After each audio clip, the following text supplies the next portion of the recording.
Di Eropa abad ke-19, penjajahan tersebar luas. Kekuatan bangsa Eropa seperti Inggris dan Prancis telah membangun kekuasaan penjajahan di keempat penjuru dunia. Jerman yang telah membangun kesatuan politiknya lebih lama daripada negara-negara lain bekerja keras untuk menjadi pelopor dalam perlombaan ini. Pada awal abad ke-20, hubungan yang didasarkan pada kepentingan telah membagi Eropa menjadi dua kutub yang berlawanan. Inggris, Prancis, dan Rusia berada di satu pihak, dan Jerman berserta Kekaisaran Austria-Hungaria yang diperintah oleh keluarga Habsburg asal Jerman berada di pihak lainnya.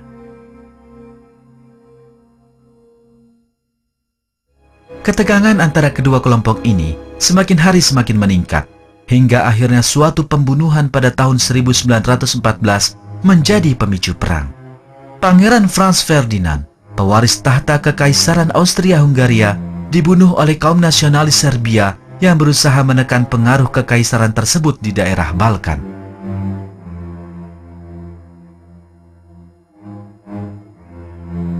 Dalam kurun waktu yang amat singkat, hasutan setelah peristiwa ini menyeret seluruh benua Eropa ke dalam kancah peperangan. Pertama, Austria-Hungaria menyatakan perang kepada Serbia. Rusia, sekutu abadi bangsa Serbia, kemudian menyatakan perang terhadap Austria-Hungaria. Lalu satu demi satu, Jerman, Inggris, dan Prancis memasuki peperangan. Sumbu sudah dinyalakan.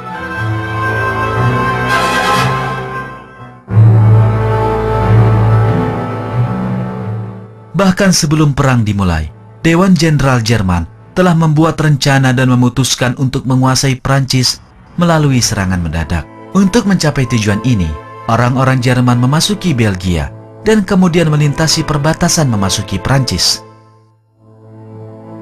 Menanggapi dengan cepat, pasukan Prancis menghentikan pasukan Jerman di tepi sungai Marne dan memulai suatu serangan balik. Walaupun kedua pasukan menderita kerugian parah, tidak ada kemajuan di garis depan pertempuran.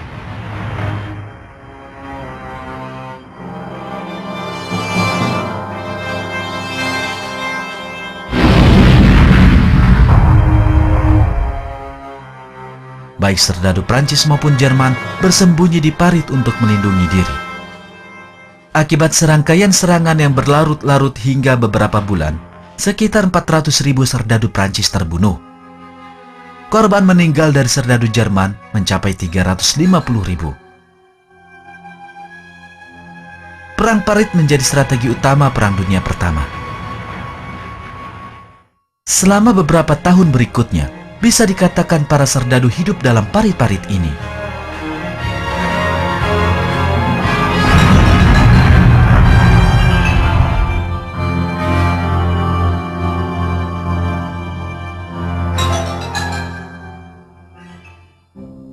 Kehidupan di sana benar-benar sulit. Para prajurit hidup dalam ancaman terus-menerus dibom, dan mereka tak henti-hentinya menghadapi ketakutan dan ketegangan yang luar biasa.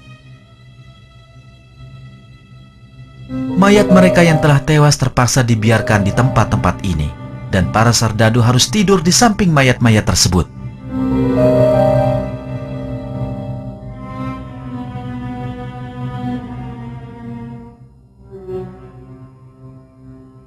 Bila turun hujan, parit-parit itu dibanjiri lumpur.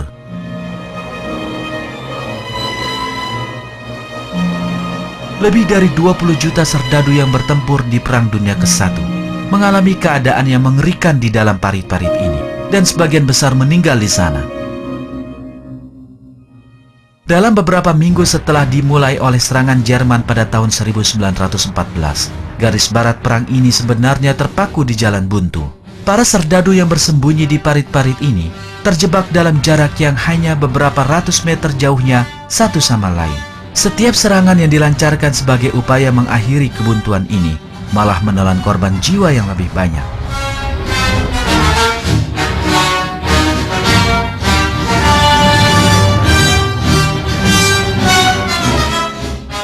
Di awal tahun 1916, Jerman mengembangkan rencana baru untuk mendobrak garis barat.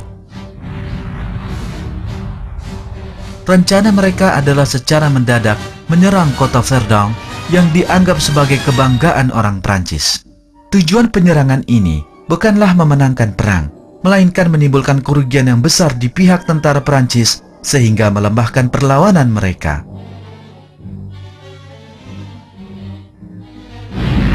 Kepala Staf Jerman, Falkenhayn, memperkirakan bahwa setiap satu serdadu Jerman saja dapat membunuh 3 orang serdadu Prancis.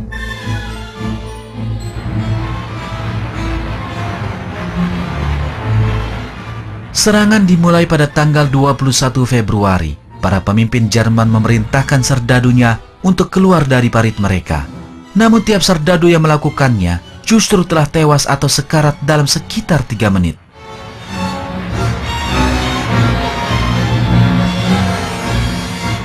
Meskipun penyerangan berlangsung tanpa henti selama berbulan-bulan, Jerman gagal menduduki Verdun. Secara keseluruhan, kedua pihak kehilangan sekitar 1 juta serdadu.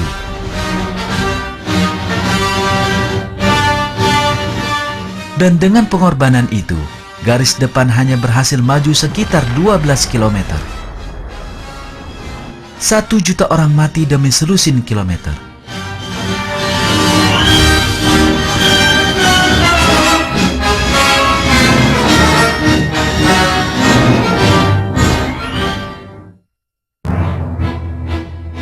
Inggris membalas serangan Jerman di Verdun dengan pertempuran Somme. Pabrik-pabrik di Inggris membuat ratusan ribu selongsong meriam.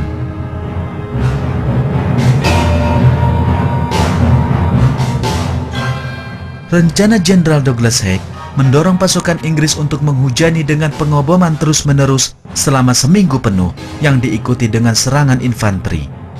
Dia yakin mereka akan maju sejauh 14 km di hari pertama saja dan kemudian menghancurkan semua garis pertahanan Jerman dalam 1 minggu.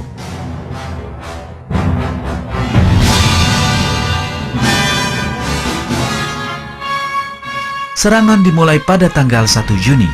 Pasukan meriam Inggris menggempur pertahanan Jerman selama seminggu tanpa henti.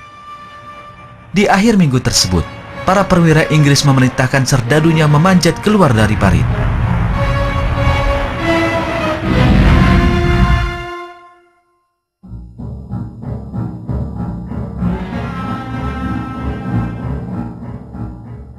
Namun, selama pengeboman tersebut, para serdadu Jerman berlindung dengan rapat di kedalaman parit persembunyian mereka sehingga tidak terlumpuhkan dan menggagalkan rencana Inggris. Begitu serdadu Inggris bergerak melintasi garis depan, serdadu Jerman muncul menyerang mereka dengan senapan mesinnya. Sejumlah total 20.000 serdadu Inggris tewas dalam beberapa jam pertama perang tersebut.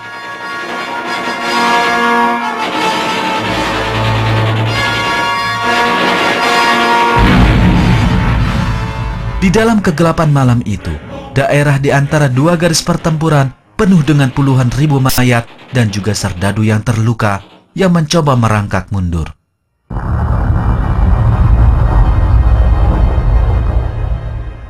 Pertempuran Somme tidak berlangsung 2 minggu seperti yang direncanakan Jenderal Haig, melainkan 5 bulan. Bulan-bulan ini tidak lebih daripada pembantaian. Para jenderal bertubi-tubi mengirimkan gelombang demi gelombang serdadu mereka menuju kematian yang telah pasti. Di akhir pertempuran, kedua belah pihak secara keseluruhan telah kehilangan 900.000 prajuritnya. Dan untuk ini, garis depan bergeser hanya 11 km. Para serdadu ini dikorbankan demi 11 km saja.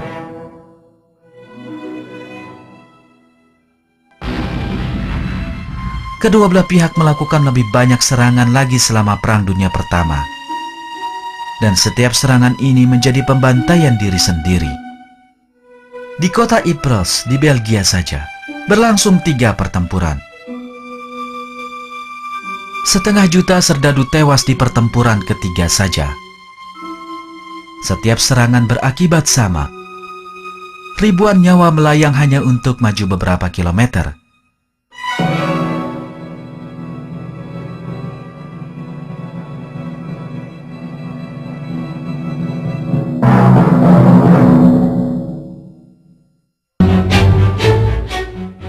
Perang Dunia ke-1 menandai mulai munculnya sejumlah besar gejala yang mematikan. Salah satu di antaranya adalah bahwa perang mulai menyerang tidak hanya pasukan tentara, tetapi juga rakyat sipil. Pengeboman pertama yang ditujukan kepada penduduk sipil adalah serangan pada tahun 1915 ke Inggris oleh pesawat Zeppelin Jerman. Bom yang dijatuhkan dari pesawat Zeppelin ini meminta korban nyawa banyak orang tak berdosa. Kapal selam Jerman, U-boat, memulai operasi untuk menembaki kapal-kapal sipil yang melintasi Samudra Atlantik. Pada tanggal 7 Mei 1915, kapal lintas Atlantik terbesar di dunia, Lusitania, tenggelam tepat di dekat pantai Irlandia karena serangan kapal U-boat. Dari 2.000 orang penumpang Lusitania, sejumlah 1.195 orang tenggelam atau tewas dalam serangan tersebut.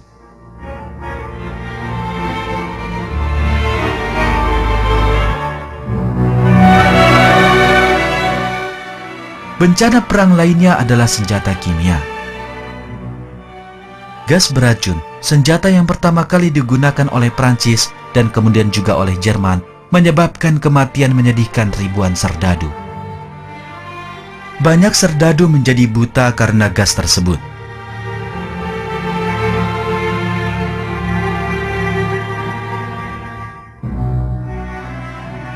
Dan pasukan harus membagikan topeng anti gas sebagai alat pelindung. Rakyat sipil pun diberikan topeng anti gas untuk melindungi mereka dari ancaman yang sering kali mematikan ini.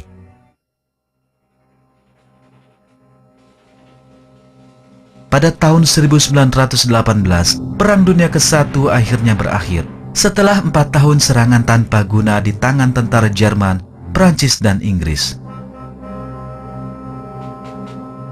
Namun perdamaian ini yang dinyatakan pada jam 11 pagi, hari ke-11 dari bulan ke-11, tidak membawa kebahagiaan untuk siapapun.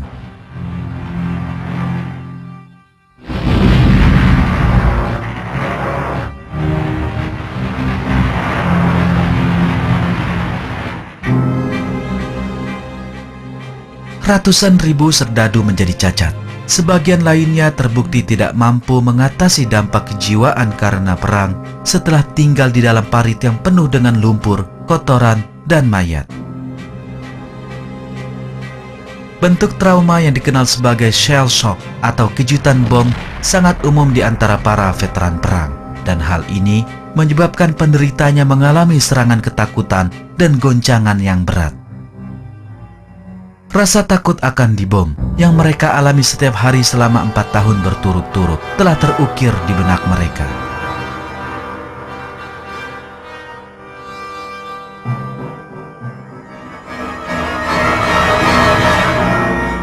Ada beberapa penderita yang merasa harus segera bersembunyi hanya karena kata bom disebutkan.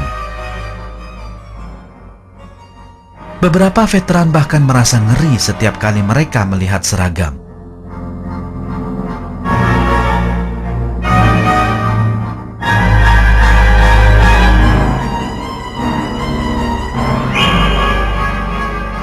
Puluhan ribu serdadu juga kehilangan satu atau lebih anggota badannya dalam perang ini.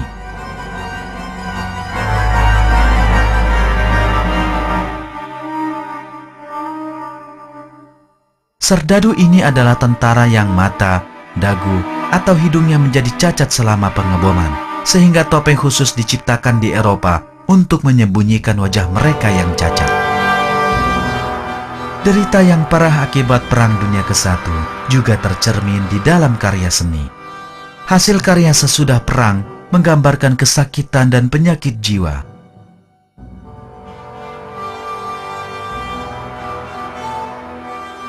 Karya-karya ini tidak hanya mencerminkan keadaan jiwa sang seniman, namun juga keadaan jiwa seluruh generasi tersebut. Generasi yang merasakan akibat kesengsaraan perang yang sangat mendalam ini, kemudian dijuluki generasi yang hilang.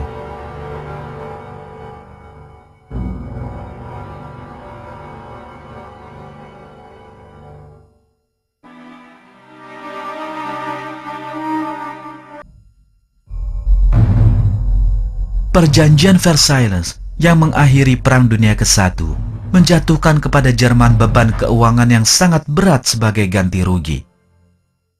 Walaupun bangsa ini berjuang untuk memulihkan diri dari akibat perang, mereka jatuh ke dalam krisis ekonomi yang parah. Kelompok-kelompok politik yang bersaing bertikai di jalanan. Di tengah suasana yang kacau ini, sebuah gerakan politik yang fanatik mulai muncul. Ini adalah Partai Nazi yang dipimpin oleh Adolf Hitler.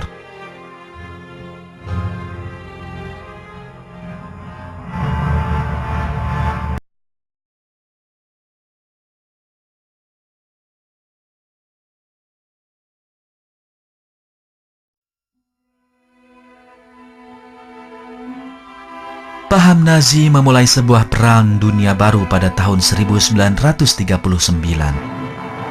Bala tentara Nazi menduduki Polandia melalui serangan mendadak. Jerman membuat Polandia bertekuk lutut hanya dalam 3 minggu.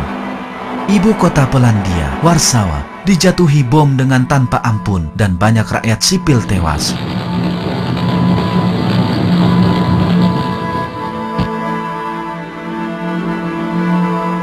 Seluruh dunia terhimpit dalam ketakutan, sambil menanti untuk melihat apakah sasaran yang berikutnya.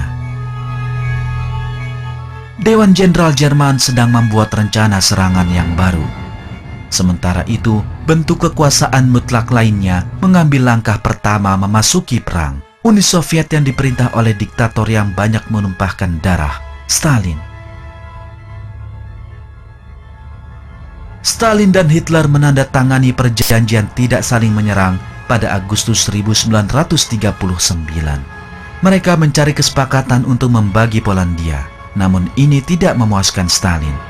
Dengan serangan yang tiba-tiba, Tentara Merah menyerbu negara-negara Baltik, yaitu Latvia, Estonia, dan Lituania. Kemudian mereka bergerak menuju utara dan menduduki Finlandia. Serangan ini menyebabkan tewasnya lebih dari 1/4 juta manusia.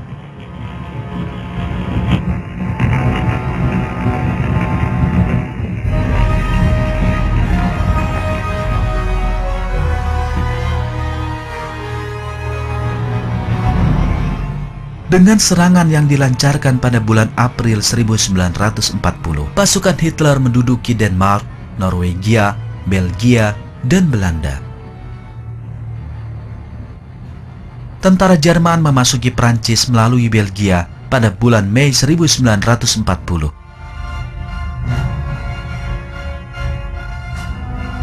Puluhan ribu rakyat sipil mulai mengungsi untuk menyelamatkan diri dari ancaman kekerasan Nazi. Pada tanggal 13 Juni, tentara Jerman berbaris memasuki jalan-jalan di kota Paris. Hitler bergambar untuk para juru foto di depan Menara Eiffel. Dalam bulan-bulan berikutnya, Jerman melanjutkan perang dengan menyerbu Bulgaria, Yugoslavia, dan Yunani. Seantero Eropa dihancurkan oleh sepatu Lars Hitler. Rencana pendudukan Jerman yang terbesar adalah melawan bekas sekutunya, Rusia. Rencana ini, yang diberi nama sandi Operasi Barbarossa, dimulai dengan sebuah serangan mendadak pada tanggal 22 Juni 1941.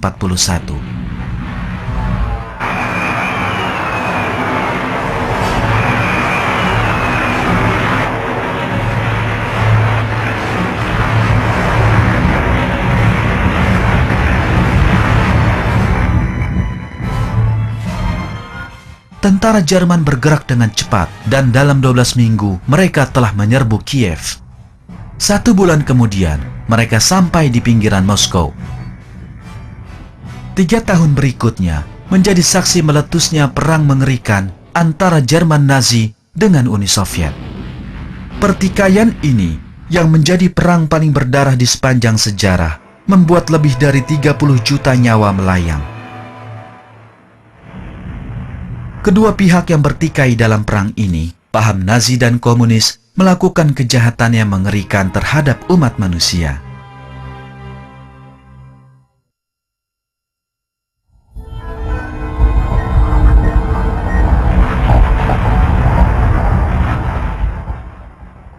Perang Dunia Kedua lebih dari sekedar perang.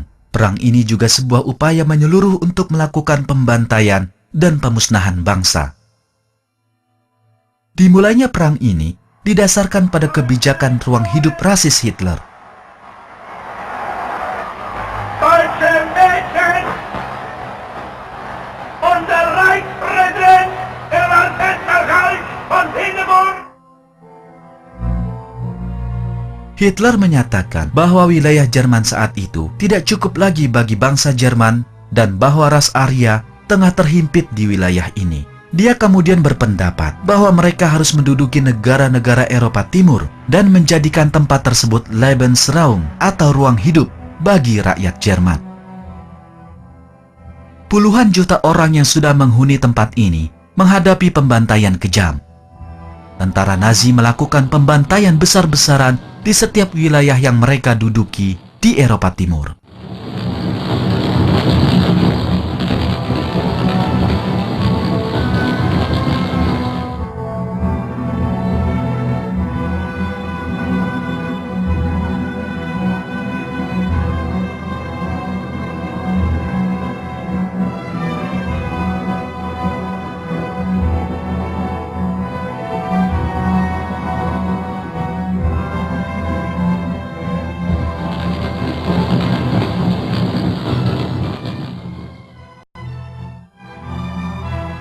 Terutama sekali, mereka melakukan tindakan tanpa kenal ampun terhadap bangsa Yahudi, Gypsy, Polandia, dan Slavia, kelompok yang mereka anggap lebih rendah daripada mereka. Satuan SS Nazi khusus yang dibentuk terutama untuk mengadakan pembantaian ini mulai membunuh semua kelompok sasaran mereka, terutama bangsa Yahudi. Semua wilayah yang sudah diduduki dipenuhi jenazah yang tewas dan orang-orang selamat yang meratapi mereka.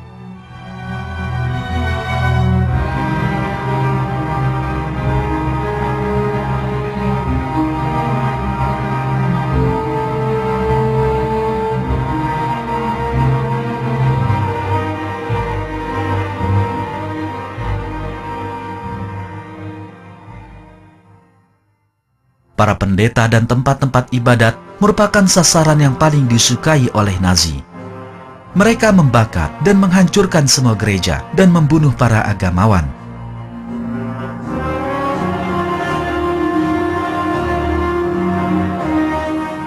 Kekejaman Nazi benar-benar tampak di pusat-pusat tawanan mereka.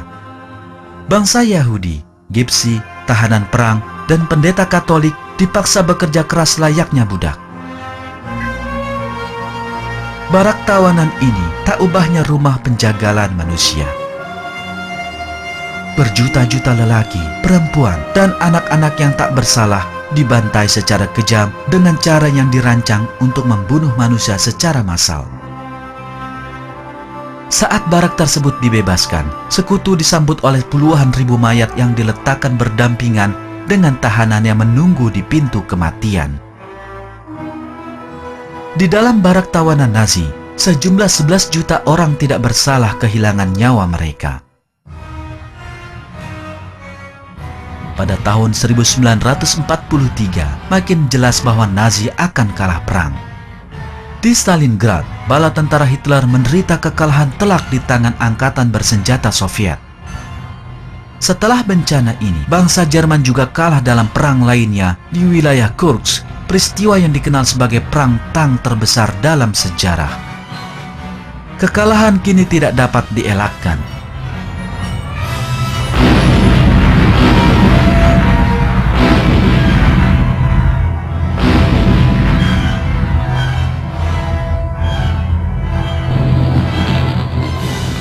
Namun para anggota Nazi, walaupun menarik diri, tetap meneruskan pembantaian. Bertindak atas perintah Hitler, mereka menghancurkan semua wilayah yang mereka lewati dan membunuh rakyat sipil. Pasukan Jerman meninggalkan jutaan mayat dan orang yang selamat yang meratapi saudaranya.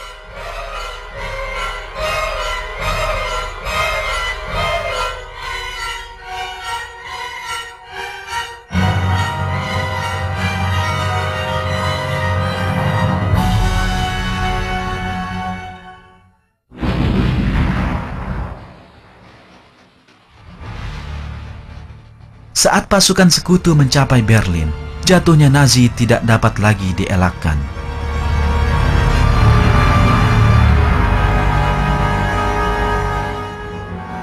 Namun, pasukan tentara merah yang memasuki Berlin menjadi wakil paham kekerasan yang lain lagi. Dalam tahun-tahun berikutnya, sudah demikian jelas bahwa tentara Stalin tidak kalah kejam dan bengisnya dibandingkan dengan tentara Hitler. Hampir sama saja jumlah orang yang binasa di barak tawanan Stalin. Di wilayah yang mereka duduki, serdadu-serdadu Stalin melakukan pembantaian yang serupa dengan kekejian serdadu Nazi. Tindakan gila yang dikenal sebagai Perang Dunia Kedua meminta korban nyawa 55 juta orang. Dunia telah menjadi saksi bagi bentuk lain upacara setan yang menumpahkan darah.